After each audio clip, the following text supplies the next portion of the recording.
벌써 금년도 막바지에 이르렀습니다. 이번 달에는 만날 수 있을까 기대했는데 또 한 달을 미루게 되어서 서운하지만 이건 그 누구의 잘못도 아니지요. 많은 일들이 있으셨다고 전해 들었는데 참 애 많이 쓰셨습니다. 그러나 생각해 보면 삶이 팍팍하고 걱정 속에 지나간다는 것은 참으로 의미심장합니다. 편하면 생각을 안 하게 되고 생각을 안 하면 시간을 그냥 놓아버리게 되죠. 생각을 아니할 수 없는 도전과 시험이 있는 그곳에서 하나님은 하나님의 뜻과 우리를 향한 목적을 보이시는 줄로 믿습니다. 그러니 우리 다음 달에 만나서 미루어진 만큼 더 반가워하기로 합시다. 오늘 우리 함께 보실 성경 말씀은 요한복음 8장입니다. 요한복음 8장 1절부터 11절 말씀을 함께 보시겠습니다. 제가 읽겠습니다. 예수는 감람산으로 가시니라. 아침에 다시 성전으로 들어오시니 백성이 다 나아오는지라. 앉으사 그들을 가르치시더니 서기관들과 바리새인들이 음행 중에 잡힌 여자를 끌고 와서 가운데 세우고 예수께 말하되 선생이여 이 여자가 간음하다가 현장에서 잡혔나이다. 모세는 율법에 이러한 여자를 돌로 치라 명하였거니와 선생은 어떻게 말하겠나이까. 그들이 이렇게 말함은 고발할 조건을 얻고자 하여 예수를 시험함이러라. 예수께서 몸을 굽히사 손가락으로 땅에 쓰시니 그들이 묻기를 마지 아니하는지라. 이에 일어나 이르시되 너희 중에 죄 없는 자가 먼저 돌로 치라 하시고 다시 몸을 굽혀 손가락으로 땅에 쓰시니 그들이 이 말씀을 듣고 양심의 가책을 느껴 어른으로 시작하여 젊은이까지 하나씩 하나씩 나가고 오직 예수와 그 가운데 섰는 여자만 남았더라. 예수께서 일어나사 여자 외에 아무도 없는 것을 보시고 이르시되 여자여 너를 고발하던 그들이 어디 있느냐. 너를 정죄한 자가 없느냐. 대답하되 주여 없나이다. 예수께서 이르시되 나도 너를 정죄하지 아니하노니 가서 다시는 죄를 범하지 말라 하시니라. 아멘. 오늘 요한복음 8장의 이 사건은 그 5장부터 시작된 예수께서 38년 된 병자를 고치시고 이제 예수님 당시의 유대 종교 지도자들인 바리새인들과 논쟁이 된, 그리고 그 궁극적인 목적은 예수를 제거하려는 이런 큰 싸움 속에 등장하는 사건입니다. 예수님 당시의 종교 지도자들은 예수를 잡으려고 여러 가지 일을 꾸미죠. 음행하다가 현장에서 잡힌 여인을 데리고 와서 어떻게 할 겁니까? 모세는 돌로 치라고 했습니다. 그러니까 유대인들이 대대로 금과 옥조처럼 여기고 지키는 유대의 계율, 자신들의 조상 모세가 하나님께로부터 받은 율법에 그렇게 되어 있다는 것이죠. 그러니까 아마 그들의 예상에는 그동안의 파격적인 예수님의 언행으로 봐서 분명히 풀어주라 그럴 건데, 예수가 풀어줘라 그러면 율법을 어긴 것으로 몰아가려 했죠. 또 반대로 율법대로 돌로 쳐 죽여라 그러면 이거 뭐 맨날 사랑해라 사랑해라 그러더니 예수도 별 수 없구만 그러면 되니까. 그런데 뜻밖의 답이 나왔죠. 죄 없는 자가 먼저 돌로 치라. 그러자 이제 다 도망가 버렸죠. 굉장한 그 난제를 재치 있게 푼 것 같이 생각되는데 여기에는 그 이상의 아주 중요한 선언이 있습니다. 너희는 하나님이 주신 고급한 율법을 가지고도 결국은 살인밖에는 할 줄 모른다. 하나님께서 주신 지고의 어떤 선한 규율들을 동원해서 그걸 공포와 폭력으로밖에는 쓰지 못한다. 말하자면 성경책을 줬더니 이 성경책 모서리로 사람을 때리더라. 이런 문제입니다. 너희는 그 율법을 금과 옥조처럼 떠받들면서도 그 율법의 의도와 내용을 제대로 이해하거나 살아내지 못했다. 그래서 내가 왔다. 나는 하나 더 가겠다. 나도 너를 정죄하지 아니하노라. 이렇게 답이 나오는 것입니다. 상대를 트집 잡고 정죄하고 죽이는 것 외에는 삶의 어떤 내용도 기준도 목적도 없는, 그게 전부인 공포와 폭력과 비극밖에 없는 세상에 예수가 들어와서 영생을, 영광을 삶의 가치로 열어놓는 이 대조가 요한복음의 얘기다 그랬습니다. 이 문제를 이해하는 데 도움이 되도록 구약의 사건을 하나 소개하겠습니다. 구약성경 역대하 34장입니다. 역대하 34장 29절입니다. 제가 읽겠습니다.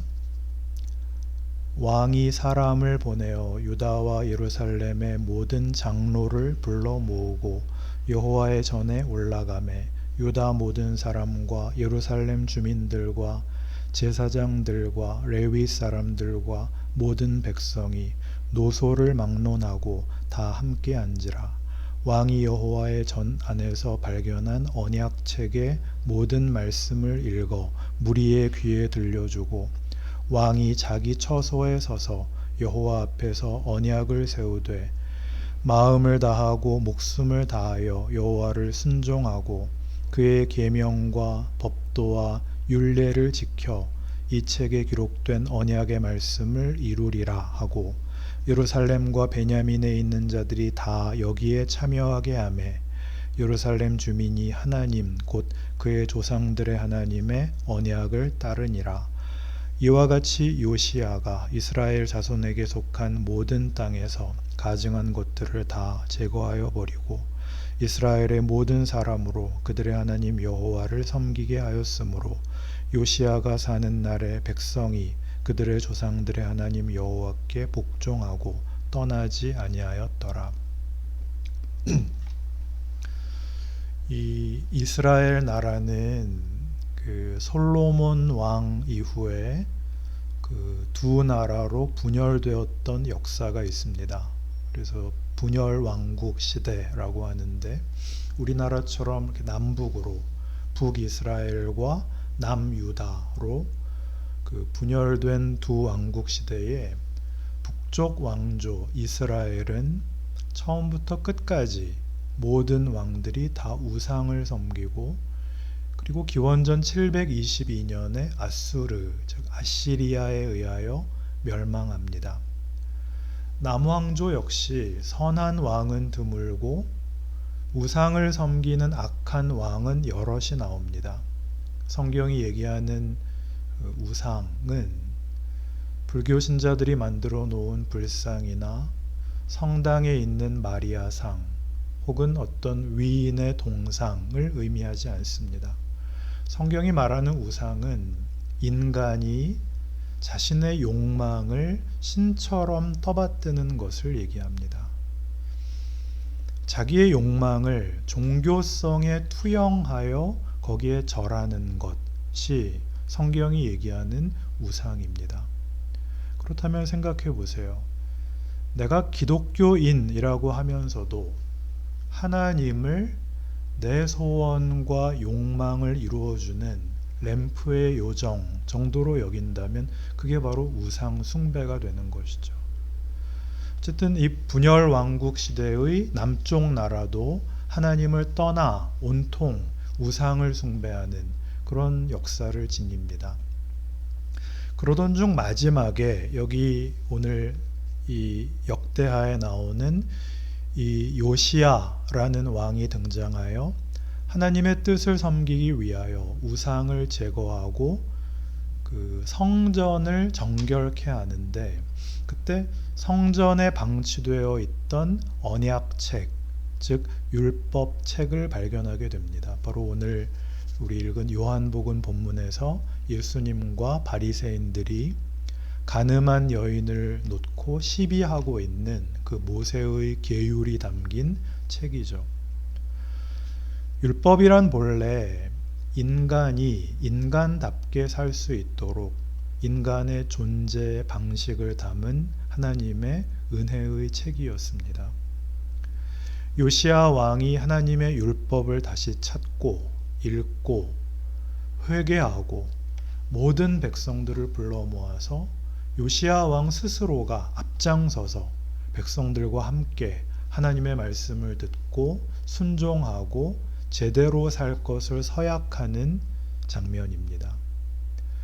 그래서 이 요시야는 기원전 639년부터 609년까지 30년간 남왕조 유다의 왕으로 살면서 그는 이스라엘 역사상 손가락에 꼽히는, 말하자면 다윗, 히스기야, 요시야, 이렇게 위대한 세 왕 중에 하나가 됩니다.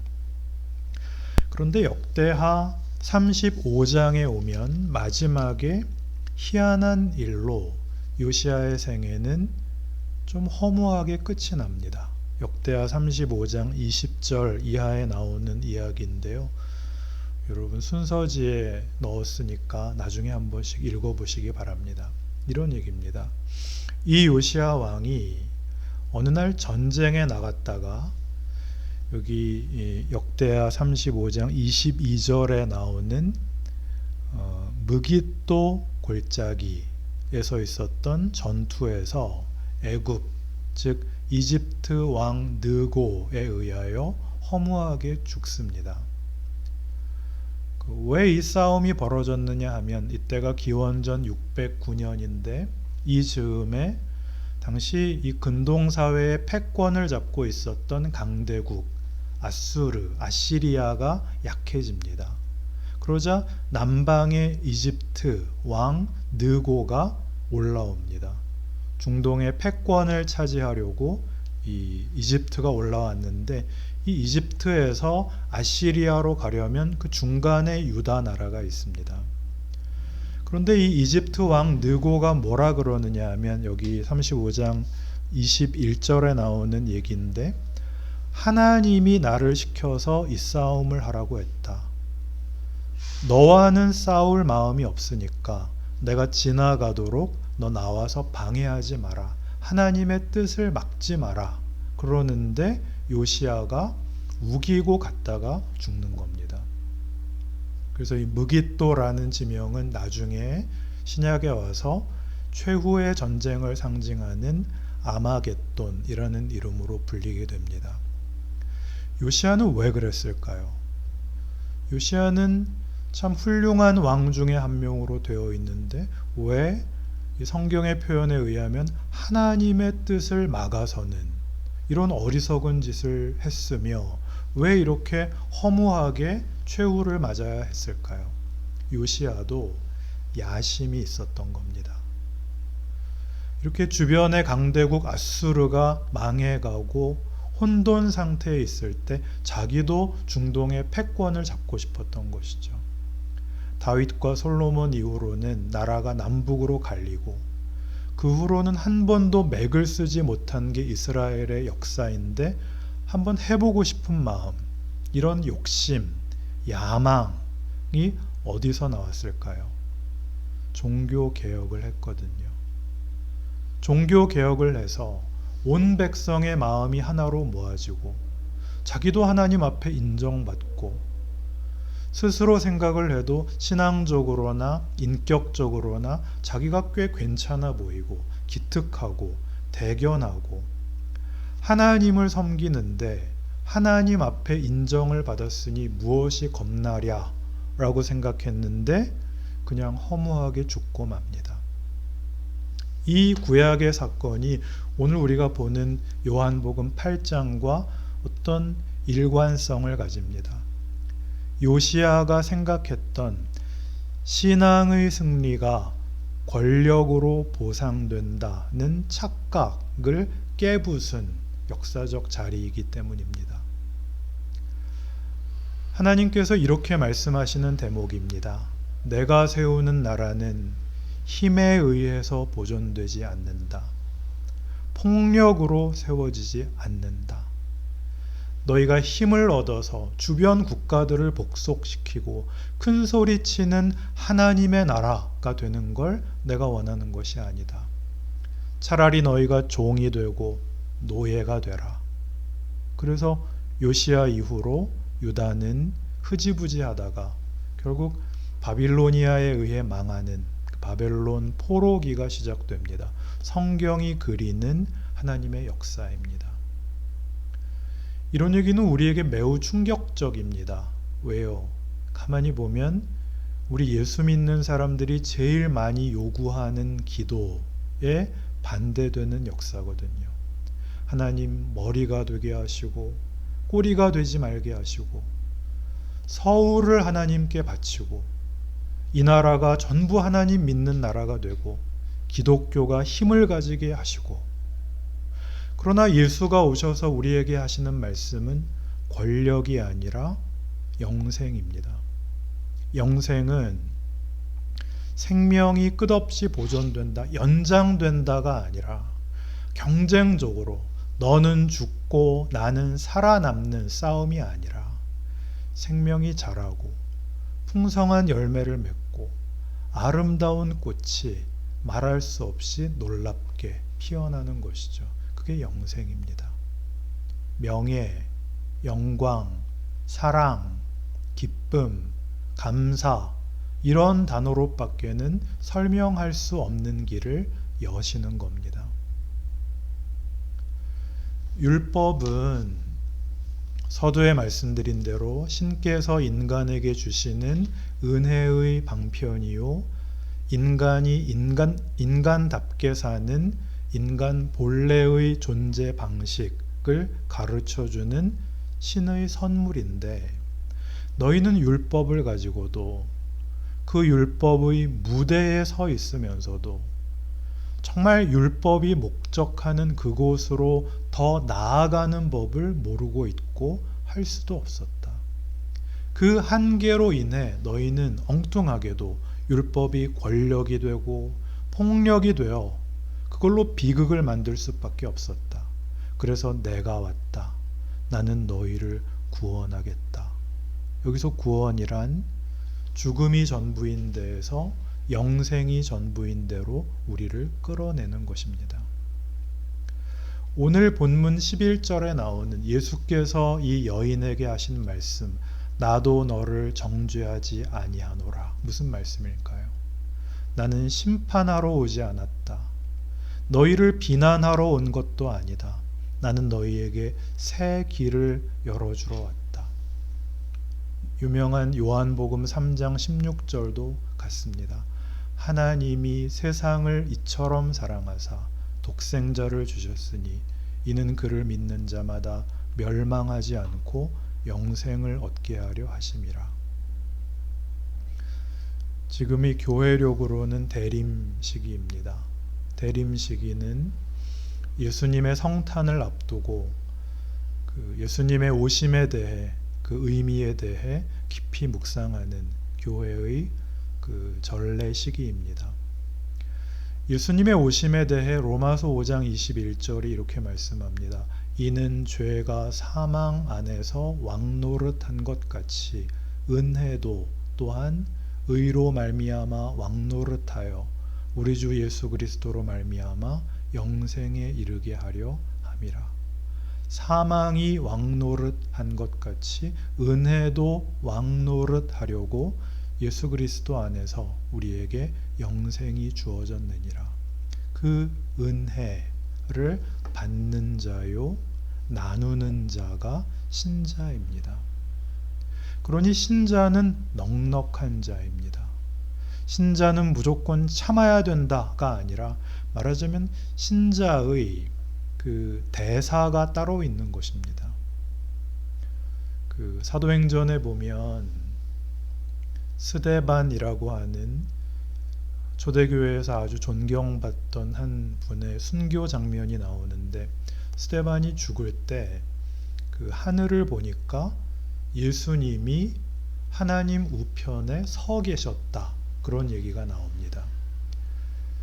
그의 죽음을 예수님이 그처럼 중요하게 여기셨다, 그렇게 해석할 수 있는데, 이런 좀 재미있는 해석이 있습니다. 스데반이 죽을 때 예수님은 왜 서 계셨을까? 예수님이 긴장하셔서 안절부절 일어나 계셨다는 거예요. 왜냐하면 스데반의 마지막 말이 틀릴까봐. 지금까지 잘 해주었는데 마지막 그 대사가 틀릴까봐, 뭐라 그럴까봐요. 제가 들은 걸 그대로 옮기면 죄송합니다. 주님, 저 새끼들 다 죽여주세요, 그럴까봐. 맡긴 대사가 있거든요. 뭐예요? 주여, 이 죄를 그들에게 돌리지 마옵소서. 스데반이 그 대사를 성공적으로 잘 했고, 그래서 예수님이 잘했다, 다행이다, 안심하시고 앉으셨다 하는 얘기예요. 교회가 뭘까요? 예수를 믿는다는 건 뭘까요? 하나님은 뭘 하시려는 걸까요? 그걸 알아야죠. 여기에서 멀지 않은 동네에 있는 어느 교회가요, 그 마을을 재개발하는데 죽음으로 교회를 지키겠대요. 보상금으로 150억을 안 주면 안 나가겠대요. 순교하겠대요. 잘 들어보세요. 교회를 지키기 위해 우리는 150억을 줘도 못 나간다가 아니에요. 150억을 안 주면 안 나간다. 그게 무슨 순교예요? 그건 그냥 전문 용어로 알박기라고 하던데, 그건 교회가 할, 신자가 할 대사가 아니에요. 그분들이 하도 과격하니까 가끔 그분들의 행동과, 말하자면 대사가 가끔 뉴스에 나오는 걸 보는데요, 정말 창피해서 견딜 수가 없어요. 구약성경 예레미야 7장에 이런 말씀이 있습니다. 너희는 이것이 여호와의 성전이라, 여호와의 성전이라, 여호와의 성전이라 하는 거짓말을 믿지 말라. 내 이름으로 일컬음을 받는 이 집이 너희 눈에는 도둑의 소굴로 보이느냐? 내가 그것을 보았노라. 내가 내 앞에서 너희를 쫓아내리라. 너희가 여기를 여호와의 성전이라고 하면서 이 성전과 성전으로 지적되고 계시되는 하나님이 누구신가에 대해서는 제대로 이해하려고 하지 않고, 도리어 하나님에 대해, 신앙에 대해 심각하게 오해하고 왜곡하면서 다만 너희 욕망을 이루려고 가증한 일을 행하고 있다. 그건 믿음이 아니에요. 그거야말로 우상 숭배죠. 믿음이란 뭘까요? 늘 말씀드리는 것처럼 성경이 얘기하는 믿음이란 믿어 안 믿어, 믿는다고 말하면 합격 아니면 불합격, 그게 아닙니다. 믿음은 우리가 해야 되는 어떤 조건이 아니라 하나님께서 우리를 부르시는 하나님의 방법입니다. 요한복음 1장에서 우리 보았던 태초에 말씀이 계셨고 이 말씀은 사람들의 생명이고 빛이고 빛이 어두움에 왔으나 아무도 깨닫지 못합니다. 하나님이 아십니다. 여러분이 그 열매입니다. 너희는 하나님의 기업을 유업으로 받은 자다. 하나님의 자녀다. 하나님의 자녀답게 굴어라. 도덕성 그 정도가 아닙니다. 정체성과 운명과 지위와 신분과 그 기적과 그 소망에서 그렇습니다. 이게 도대체 무슨 얘기인지 아시게 될 날이 올 겁니다. 예수를 믿는다. 그 고백이 가지는 이 놀라운 여러분 자신의 현실을 기억하시고 승리하시는 우리 하영가족 여러분 다 되시기를 바랍니다. 기도합시다.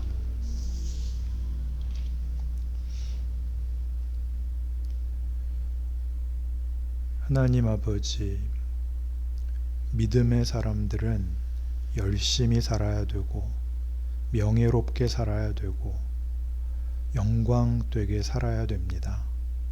주께서 그 모든 오해와 수치 속에서 그 영광을 드러내신 것 같이 우리 현실의 도전 앞에서 우리가 진리와 생명과 영광이 되는 그 책임을 누리는 기쁨과 기적의 사람들 다 되게 하여 주옵소서.